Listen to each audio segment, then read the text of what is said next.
Of X Y equal to 5 - 4 sin x plus Y square, ये एक function given है और जो x का डोमेन रेंज है वो ओपन इंटरवल 0 to 2 पाई है और y जो आ रहा है वो रियल लाइन से आ रहा है।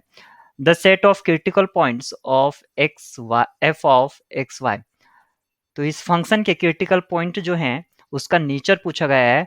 तो ऑप्शन ए में कहा गया है कि लोकल मैक्सिमम होगा क्रिटिकल पॉइंट पर या मिनिमम भी हो सकता है, लोकल मैक्सिमम होगा और साथ ही साथ सैडल पॉइंट होगा। इसमें 3 कंडीशन दी गई हैं, local maximum, local minimum and saddle point, और इसमें 2 कंडीशन दी गई हैं, local minimum and saddle point.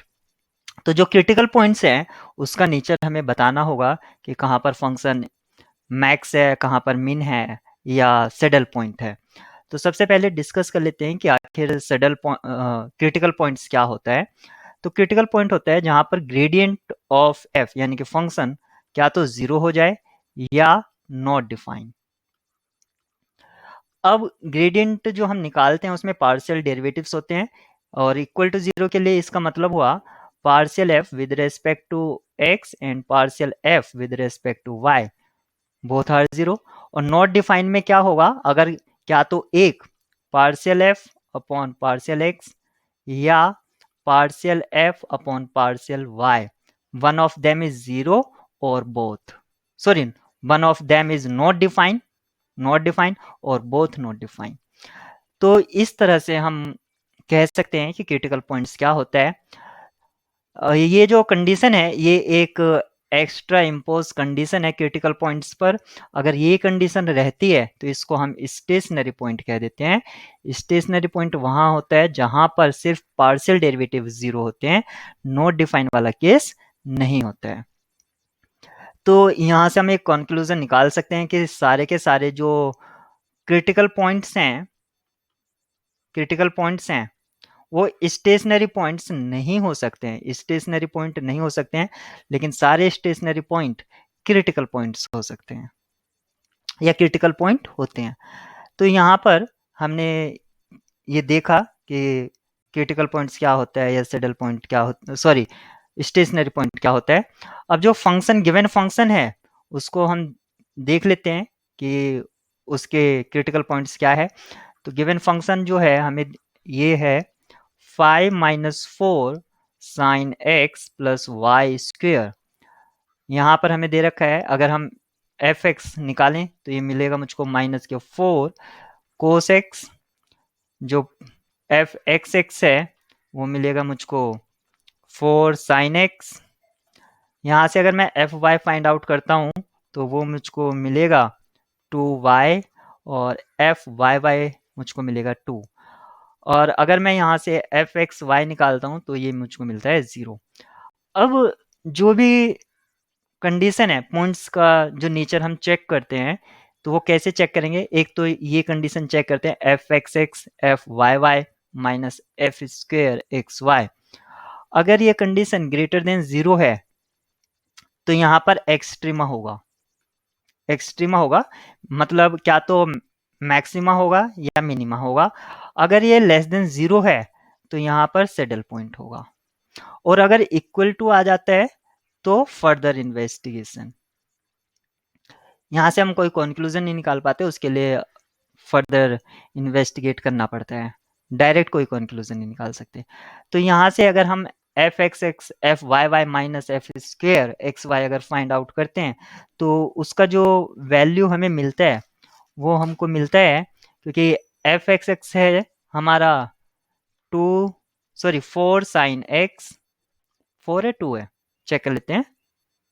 4 sine x यहाँ पर आप देख सकते हैं ये 4 साइन एक्स है, तो 4 साइन एक्स और एफ वाई वाई जो है वो 2 है और एफ स्क्वायर एक्स वाई 0, यानी कि मुझको मिलता है 8 साइन एक्स। और जो एक्स आ रहा है हमारा वो आ रहा है 0 से 2 पाई, और अगर 0 से 2 पाई के बीच में अगर हम साइन फंक्शन का ग्राफ देखते हैं तो ये हमें मिलता है, यानी कि यहाँ तक हमें देखना है पॉजिटिव और निगेटिव दोनों मिलता है। तो यहाँ पर साथ ही साथ ये 0 भी मिलता है, तो हमारे पास तीनों पॉसिबिलिटी हैं, एक्सट्रीमा भी हो, सॉरी मैक्स भी हो सकता है, मिन भी हो सकता है, और सैडल पॉइंट भी हो सकता है। तो जो सैडल पॉइंट होगा इतना, क्योंकि यहाँ पर जो इसका वैल्यू है वो नेगेटिव इस केस में आ रहा है, यानी कि जो हमारा सैडल पॉइंट होगा उसकी पॉसिबल रेंज जो होगी, पॉसिबल मैं एग्जैक्ट नहीं बता रहा हूँ, वो होगी पाई से 2 पाई के बीच में। ये जो रेंज होगी ये किसकी होगी, एक्स की होगी, यानी कि एक्स इसमें बिलोंग करेगा आपका पाई से 2 पाई के बीच में। अब हम यहाँ पर देख लेते हैं, यानी कि टेबल फॉर्म कर लेते हैं। पहले सैडल पॉइंट्स निकाल लेते हैं, sorry not saddle points, critical point. तो अगर मैं क्रिटिकल पॉइंट्स को फाइंड आउट करूं तो वो क्या होंगे वो देख लेते हैं। तो सबसे पहले जो हमारा पार्शियल डेरिवेटिव्स हैं एफ एक्स एक्स और एफ वाई वाई, जो कि एक तो आया था हमारा 4 sin x और एक आया था 2y, ये हमेशा डिफाइन है। जो x है वो 0 से 2 पाई, यानी कि इस पर डिफाइन है, और जो एफ वाई है वो तो रियल लाइन से आ रहा है, तो ये हमेशा डिफाइन है। तो नॉट डिफाइन वाला केस नहीं आएगा, तो एक ही कंडीशन है इस टाइम जो क्रिटिकल पॉइंट हमें देगी, और वो कंडीशन है जहां पर बोथ पार्शियल डेरिवेटिव 0 हो जाए। तो यानी कि बोथ पार्शियल डेरिवेटिव 0 हो जाए, इसका मतलब है partial F with respect to x and partial f with respect to y equal to 0, both equal to 0. It means partial f with respect to x, और इसको हम कह सकते हैं fx equal to 0। तो ये कंडीशन हमें क्या इम्प्लाई कर रही है, 4 sin x equal to 0, और ये इम्प्लाई करता है नॉट 4 sin x, यहाँ पर आपको मिलेगा माइनस कोस एक्स, सॉरी ये minus 4 cos x, this was minus 4 cos x equal to 0। तो x जो होगा, x इक्वल टू क्या होगा, 0 होगा, जहां पर cos 0 होता है वो 0 पॉइंट है एक, तो cos 0 0 पर क्या होता है 1, नहीं तो ये तो 0 तो होगा ही नहीं। cos के लिए हमें चेक करना है, तो जो पहला होगा तो एक होगा π/2 और एक होगा 3π/2। आपको उसका ग्राफ देख सकते हैं, इस तरह से होता है ये कोस का ग्राफ। तो यहाँ पर 0 है तो π/2 है, और एक यहाँ पर 0 है तो ये आपका 3π/2 है। तो 2 पॉइंट्स हमें x के लिए मिलते हैं, यानी कि आप जैसे कि मैं बता रहा था x इसमें बिलोंग करेगा, तो यहाँ पर आप देख सकते हैं 0 और 2 पाई के बीच में बिलोंग कर रहा है। अब दूसरा पॉइंट निकाल लेते हैं, जिससे हमें पता चलता है f partial f with respect to y equal to 0। इसका मतलब हुआ कि 2y इक्वल टू 0 इम्प्लाइज y इक्वल टू 0।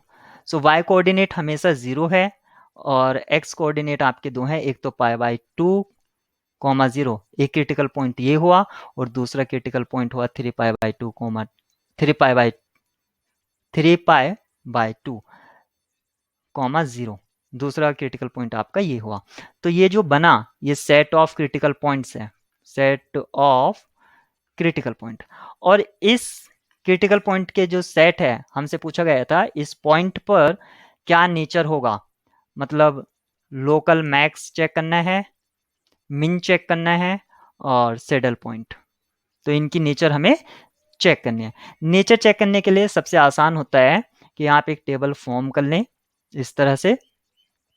ये मेरा क्रिटिकल पॉइंट होंगे, ये मेरी वैल्यू होगी F X X F Y Y minus F square X Y, यानी कि इसका नेचर होगा पॉजिटिव नेगेटिव या जो भी। दूसरा होगा एफ एक्स एक्स या एफ वाई वाई, इसका नेचर होगा, और ये होगा नेचर ऑफ क्रिटिकल पॉइंट। तो यहाँ पर लिख दिया मैंने नेचर। तो पहला जो क्रिटिकल पॉइंट है वो π/2 कॉमा 0 है, अब पाई, और दूसरा जो क्रिटिकल पॉइंट है वो 3π/2 कॉमा 0 है। तो F X X F Y Y minus F square X Y का जो वैल्यू आया था वो मुझको मिला था 8 sin x, अब 8 साइन x जो है, 8 साइन x, तो सबसे पहले क्रिटिकल पॉइंट पर चेक करते हैं उसका क्या वैल्यू होगा इस पॉइंट पर। तो साइन 90 यानी कि +1 आएगा, तो ये पॉजिटिव आया, टेबल में पुट किया। अब आप देख सकते हैं यहाँ पर जो एफ एक्स एक्स और एफ वाई वाई का नेचर हम चेक करते हैं, एफ एक्स एक्स या F Y Y. F Y Y तो 0 है और एफ एक्स एक्स आपका पॉजिटिव वैल्यू देता है, क्योंकि साइन इस पॉइंट पर एफ एक्स एक्स क्या है, एफ एक्स एक्स आता है आपका 4 कोस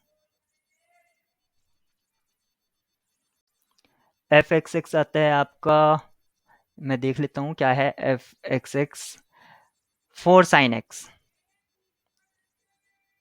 वो है 4 साइन एक्स। और 4 साइन एक्स जो है इस पॉइंट पर π/2, 0 पर, ये आपका पॉजिटिव है। तो ये भी हमें पता चल गया है कि ये भी पॉजिटिव है। तो पहला जो पॉइंट है उसका नेचर आया मीन। अब दूसरा पॉइंट का नेचर देखते हैं कि इसका क्या वैल्यू होगा। तो 8 साइन एक्स, 8 साइन एक्स 3π/2, इस पर इसका वैल्यू जो है वो नेगेटिव आता है, 3π/2, 0। तो ये नेगेटिव आता है, तो ये क्या होगा, सेडल पॉइंट होगा। एफ एक्स एक्स और एफ वाई वाई का नेचर चेक करने की जरूरत नहीं है, तो ये हमने बोला सेडल पॉइंट। तो जो 2 पॉइंट हमें मिले थे क्रिटिकल पॉइंट, उसमें से एक पॉइंट लोकल मिनिमा का है और दूसरा पॉइंट मैक्सिमा का है। अब हम ऑप्शंस की तरफ चलते हैं। यहाँ पर कहा है लोकल मैक्सिमा, जबकि हमारे पास लोकल मैक्सिमा नहीं है। मिन तो है लेकिन बोथ कंडीशन यहाँ पर लिखी है। लोकल मैक्सिमा, इसलिए ये भी फॉल्स हो जाता है। यहाँ पर भी लोकल मैक्सिमा है, ये भी डिस्कार्ड हो जाता है। यहाँ पर कहा है लोकल मिनिमा और सेडल पॉइंट, तो ये कंडीशन हमारी ट्रू होगी, यानी कि option D correct. Group Z36 is equal to, so हमें यहाँ पर नंबर ऑफ जनरेटर्स निकालने हैं। तो Z36 with additive modulo 36 is a group, और इसके हमें जनरेटर्स निकालने हैं। जनरेटर्स वो एलिमेंट होते हैं जो पूरे एंटायर ग्रुप को जनरेट कर दे, यानी कि उसके ग्रुप के सारे एलिमेंट को जनरेट कर सकता है। और Zn आपका साइक्लिक ग्रुप भी होता है। तो यहाँ पर एक रिजल्ट याद रखेंगे Zn के लिए। जब Zn एडिटिव मॉडुलो में ग्रुप फॉर्म करता है तो उसके जो जनरेटर होते हैं हम निकाल सकते हैं with the help of Euler phi function. Means number of generator is equal to value of phi N, और फाई एन का जो फॉर्मूला होता है वो होता है n इंटू 1-1/p(i) और p1 1-1/p2 and so on, where n can be written as p1 m1, p2 m2, p3 m3. So these are primes. p1 p2 p3 are primes and m1 m2 m3 are powers of prime. So here value of n is 36 and it can be written as 2 square into 3 square. So phi 2 square into 3 square, value of this one will be equal to, इसकी जो value होगी वो होगी 36 1-1/2 into 1-1/3, और ये जो value होगी 36 into 1/2 और ये आएगा 2/3। तो 2 से यहाँ पर 2 कैंसिल आउट हो जाएगा और 12 3 36। तो वैल्यू जो आया इसका, यानी कि इसमें जो जनरेटर्स हैं वो 12 हैं, तो ऑप्शन बी यहाँ पर करेक्ट हो जाएगा। Please like, subscribe and press bell icon for all notification. तो इस प्रॉब्लम के लिए हमें लिमिट फाइंड आउट करना है और ये एक्सप्रेशन गिवन है। इससे रिलेटेड 4 ऑप्शन सिर्फ गिवन है। तो जब भी आपको इस तरह का फॉर्मेट दिखाई दे, किस तरह का, limit n tends to infinity 1/n summation k is running from 1 to n and f of k by n, तो इस तरह के फॉर्मेट को हमें सॉल्व करना चाहिए डेफिनेट इंटीग्रल की प्रॉपर्टी से, definite integral as a Riemann sum. इसमें लोअर लिमिट L1 L2 ले लेते हैं और जो 1/n है उसको रिप्लेस कर देते हैं स्मॉल चेंजेस इन x, और k/n को रिप्लेस कर देते हैं x से। सो fx dx, जहां पर लोअर लिमिट L1 क्या होती है, limit n tends to infinity k min means minimum value of k divided by n। तो पर्टिकुलरली यहाँ पर k का जो मिनिमम वैल्यू है वो 1 है, तो 1/n का जो लिमिट होगा मीन्स लिमिट ऑफ 1/n ये हो जाएगी 0। और हमेशा याद रखिए कि लोअर लिमिट हमेशा 0 ही रहता है। और L2 क्या होगा, limit n tends to infinity k max divided by n। k max का जो वैल्यू है वो n है, तो n/n यानी कि 1, तो इसका लिमिट 1 हो गया, यानी कि अपर लिमिट 1। तो जो एक्सप्रेशन यहाँ पर गिवन था, limit n tends to infinity π/n and summation, और यहाँ पर एक फंक्शन गिवन है, तो यहाँ पर जो पाई है ये कांस्टेंट है, तो इसको मैं आउटसाइड लिख लूंगा, तो ये हो जाएगा pi limit n tends to infinity 1/n summation running from 1 to n। और ये जो फंक्शन था हमारे पास वो क्या था, sin π/2, ये था sin π/2 प्लस 5π/2 इंटू k/n। ये कुछ इस तरह से हमें गिवन था। अब यहाँ पर ये जो है ये हुआ मेरा फंक्शन ऑफ k/n। यहाँ पर इसको मैं रिप्लेस करूंगा स्मॉल चेंज dx से, और k/n को मैं रिप्लेस कर दूंगा x से।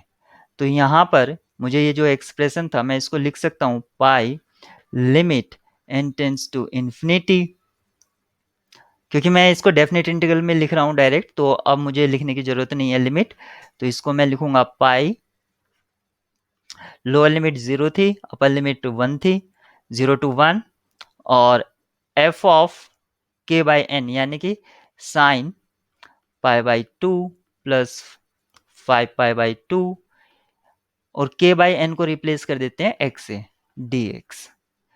तो मेरे पास ये डेफिनेट इंटीग्रल का फॉर्मेट आ गया है।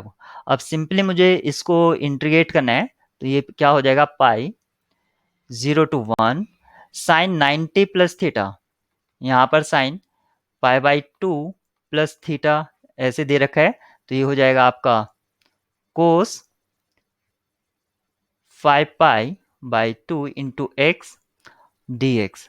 अब इसको हमें इंटीग्रेट कराना है, तो कोस का जो इंटीग्रेशन होता है वो होता है साइन एक्स, और यहाँ पर 5π/2 एज ए कांस्टेंट यूज हो रहा है, यानी कि कॉफिशिएंट ऑफ एक्स समझ लीजिए, तो ये नीचे भी आएगा, तो ये याद रखेंगे पाई, इसका इंटीग्रेशन हुआ साइन 5π/2 एक्स डिवाइडेड बाय 5π/2, और इसकी लोअर लिमिट और अपर लिमिट है 0 to 1।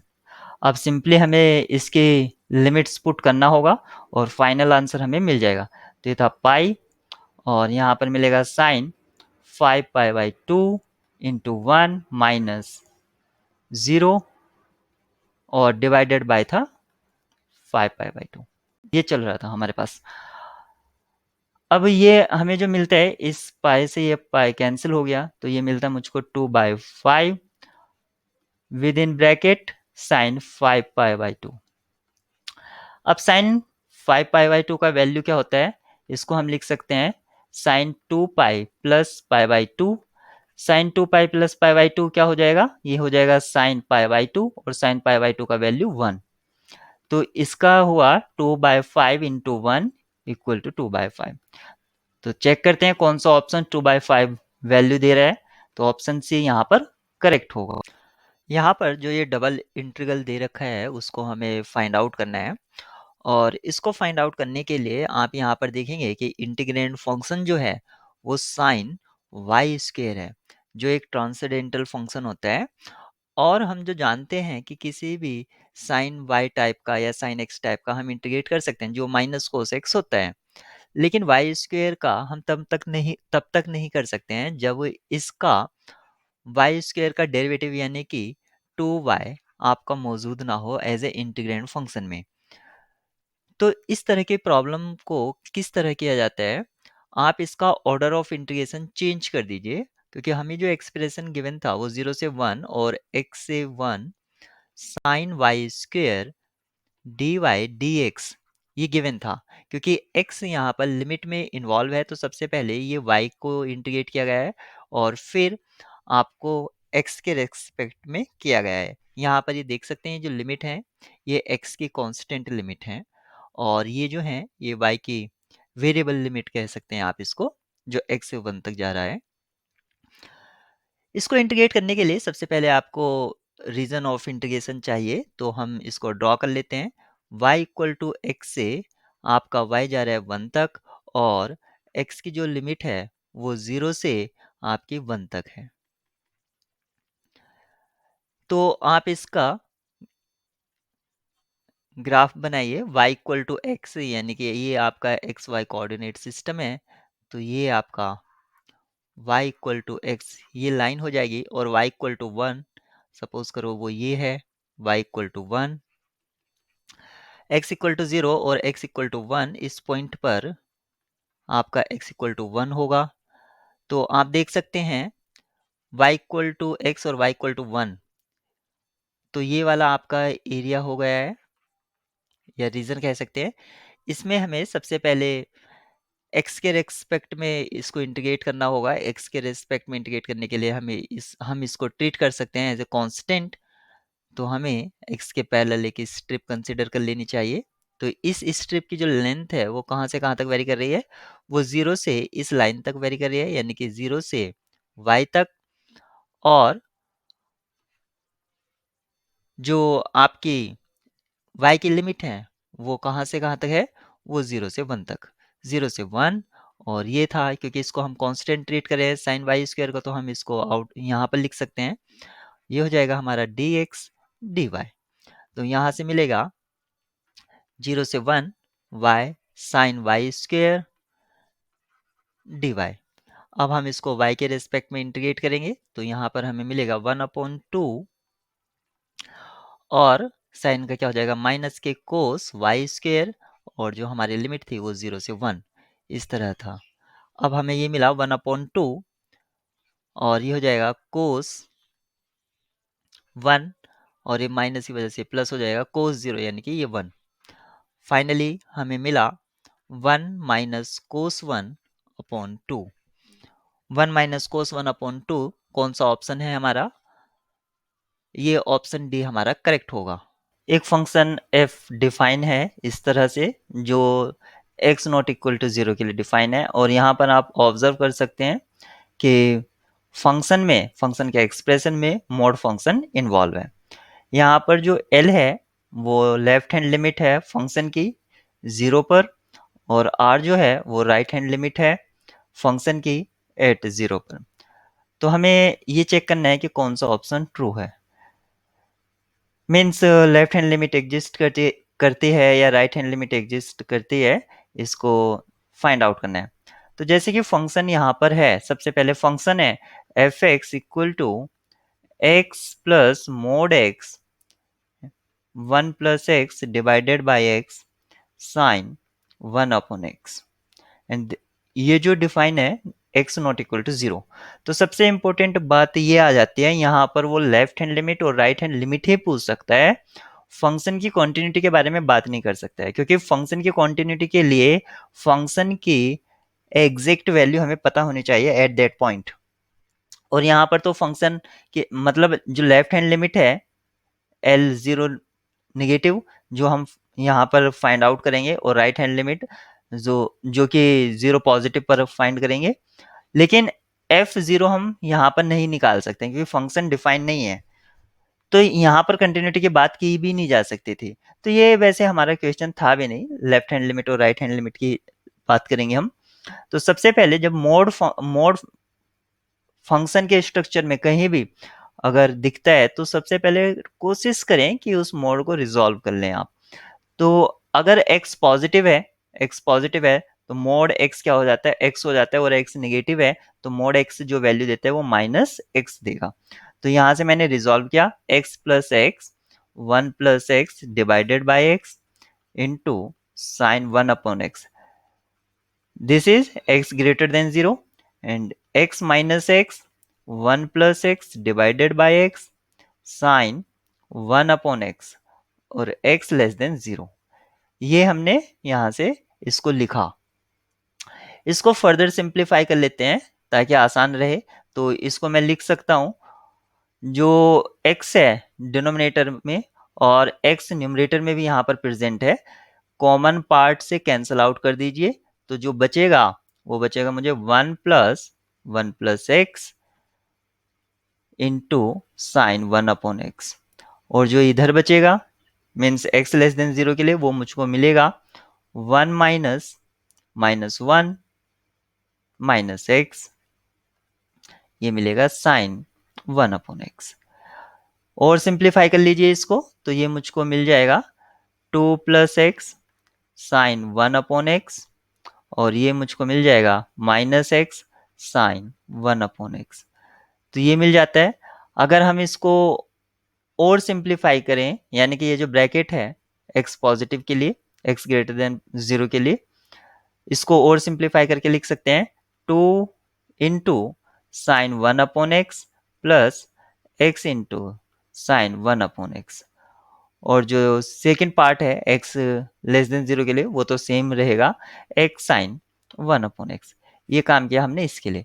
तो ये हमारा फंक्शन का स्ट्रक्चर आ गया। This is defined for x greater than 0 and this is defined for x less than 0। तो अब हमें फंक्शन का स्ट्रक्चर पता है, तो हम इसकी लेफ्ट हैंड लिमिट यानी कि l निकाल लेते हैं। वो है limit x tends to 0 negative f(x), और इसको हम लिख सकते हैं limit h tends to 0 f(x) f 0 minus h, और इसको मैं लिख सकता हूं limit h tends to 0। 0 negative के लिए जो फंक्शन डिफाइन है वो ये है minus of 0 minus h sine 1 upon 0 minus h, और इसको मैं लिख सकता हूं limit h tends to 0 minus of minus h sine 1 upon minus h। Sine minus x equal to minus of sine x, ऐसा मैं लिख सकता हूं। तो यहां पर ये वाला जो माइनस है इसको नेगेटिव कर देगा, because of minus minus turns to positive, यहां से पॉजिटिव आएगा, फाइनली रिजल्ट जो है हमारा नेगेटिव रहेगा। तो इसको मैं लिख सकता हूं minus of limit h tends to 0 h sine 1 upon h।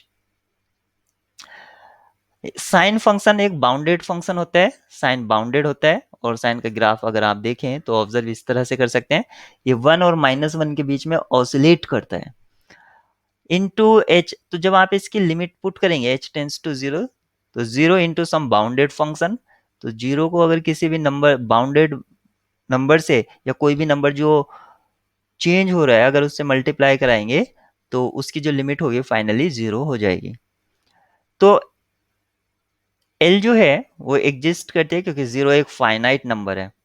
R की बात करते हैं, R यानी कि limit x tends to 0 positive f(x), और इसको हम लिख सकते हैं limit h tends to 0 f of h, because of 0 plus h, और इसको हम लिख सकते हैं जो कि हमारे पास फंक्शन था limit h tends to 0 positive के लिए, जो हमारे पास फंक्शन था वो था 2 into sine 1 upon h plus h into sine 1 upon h।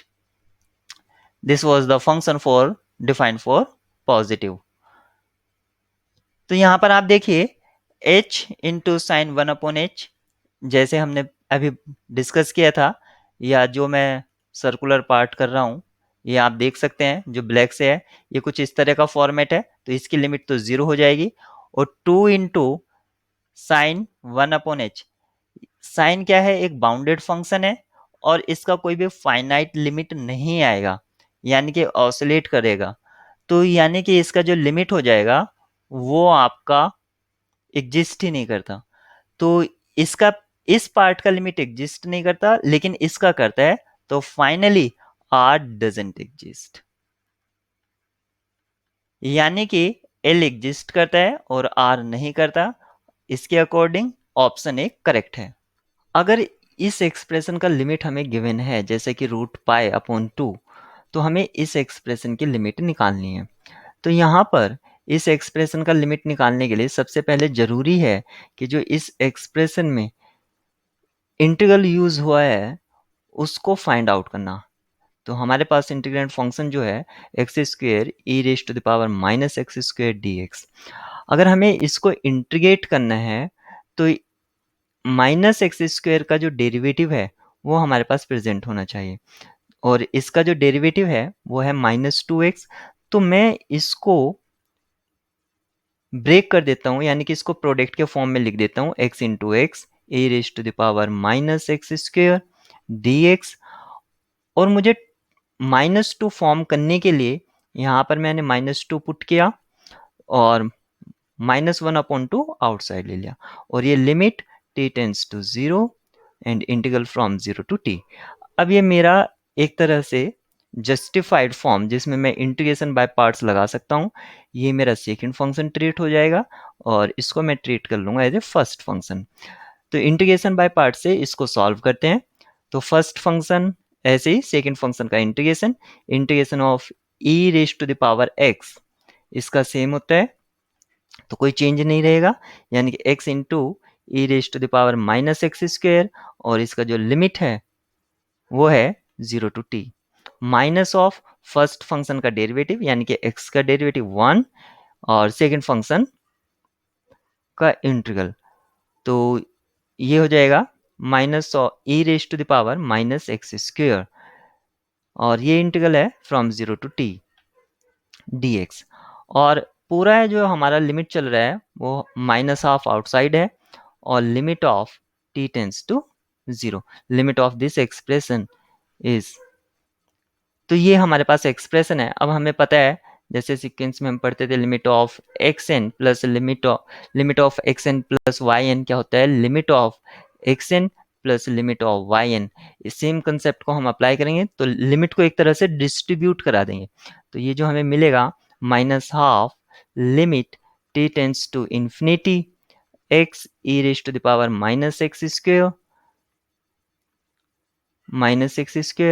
और इस एक्सप्रेशन का लिमिट हमें रखना है 0 to t, minus limit t tends to infinity 0 to t e⁻x² dx। और इस एक्सप्रेशन का हमें लिमिट गिवन है।